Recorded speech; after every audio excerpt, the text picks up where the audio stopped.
Well, morning all. Quick update as to what I've got done.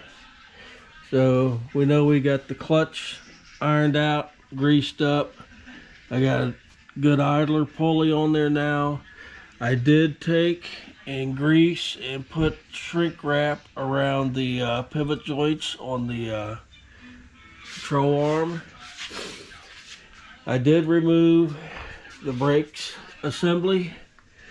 So we're going to look at that a little bit closer here in a minute. So as you can see, there's no seal. This thing leaks like a sieve. So brakes are kind of a optional thing. This little square area here is for the brake puck, one of them. So you see it fits in there. And then the brake disc goes over top of this, and then there's another one. So then we have this part that fits over the brake disc, and inside it you have this little tin plate and then another puck, and then you have these two pins. So this whole assembly fits down over the brake disc.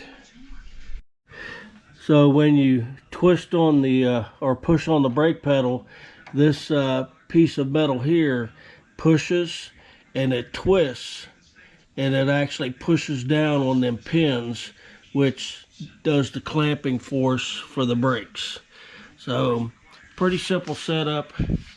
I do want to change out the brake pads, as these original pads are modest to best. I mean, I have brakes, but barely. So what I do have is some leftover brake band material from a caster car, and this is metal impregnated. So what I've done is I cut a couple squares that have been marinating in JB Weld overnight, and I'm going to whittle them down to fit in these pockets, and hopefully that'll give me a little bit better braking action. So yeah, I just got to take the Dremel and a sanding disc and square these up. Now they're going to be a little bit thicker than the original pads, but that's fine. I can always sand these down to get the desired thickness I want. But that should give me better braking power, hopefully. But yeah, these should fit right in there, no problem. So, we'll see. Let me work on this and get it back together.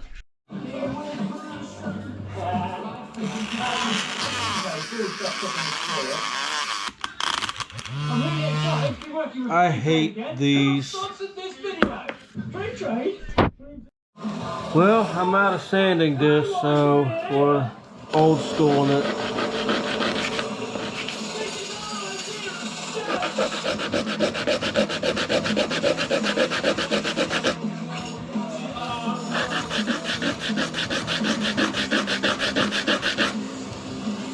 Alright, this may take a while.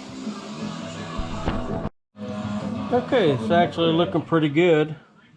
This is the first brake pad, and test fitting it into the brake pad holder, and that fits pretty good. There's one down. Let me sand the other one down.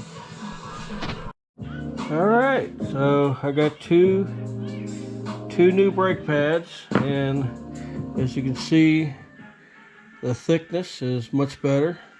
And these are metal impregnated, so you can actually see the little bit of shiny metal right there. So hopefully as they slide around this, they'll grip a little bit better even when this gets grease on it. So yeah, let me work on putting this back together, but I think that's going to work good. Okay, so first thing, brake pad goes into that little fitting right there. Now that may be sticking out a little bit too proud, but we're going to try it like that. So the next thing is the brake disc, and it just floats on here like so. All right. Now I got to put this lever on with the other brake shoe assembly. Okay, so now that we got the fixed brake shoe, this is the moving part. So there's a little metal plate, sticks down in there, and then we put the brake shoe in, and then it's got two pins that fit on here. Now that lever fits on here, and as it twists, it pushes these pins and it pushes the brake shoe out. So that's how that's supposed to work.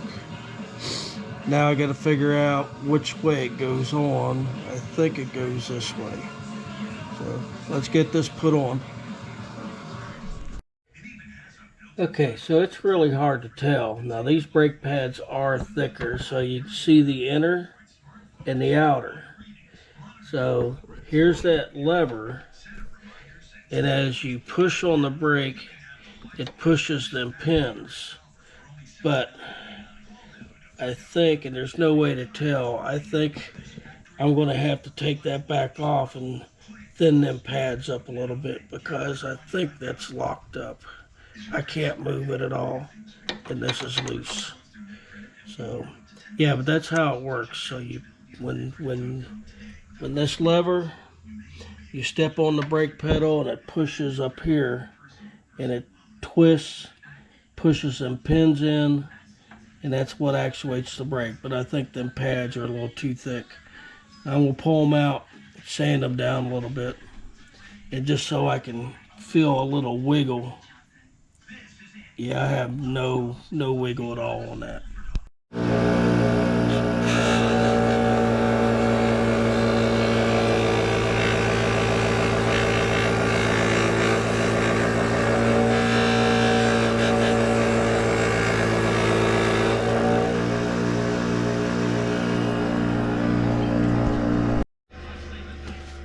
All right, I got one. Yep. That's where we need to be on that one. Let me knock the other one down. Okay, so I think I got new brake shoes now. So as you can see, the brake disc moves, and if I push on the brake lever, it's locked into place. So yeah, I think that's going to work. So yeah, I got the new pads in there. I had to shave them down just a little bit, but I know how to make them now, so I still got plenty of material. So if I need to replace them again, or if this doesn't work, we're fine. But yeah, so it's just a matter of hooking the brake lever back up and adjusting the pedal a little bit. All right, well, I think we're done under here.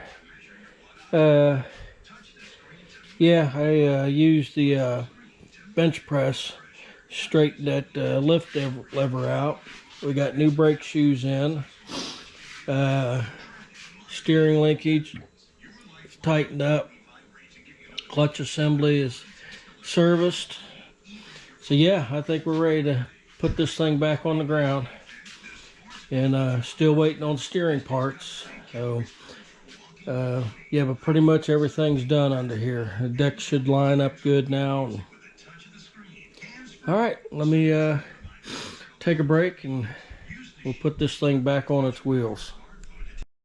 So my first use of my $5 yard sale find shop vac, I want to clean this mess up down here so when I lower it down, I'm not caking it into the tires. Okay, shop crane's put away, everything underneath sorted out. Still waiting on some steering parts to come in. So I guess the next thing I'm going to do is add 00 grease to the rear end. I will have to put some paper towels down on the ground because I know it's going to leak. And I can go ahead and adjust the brakes while it's up here too.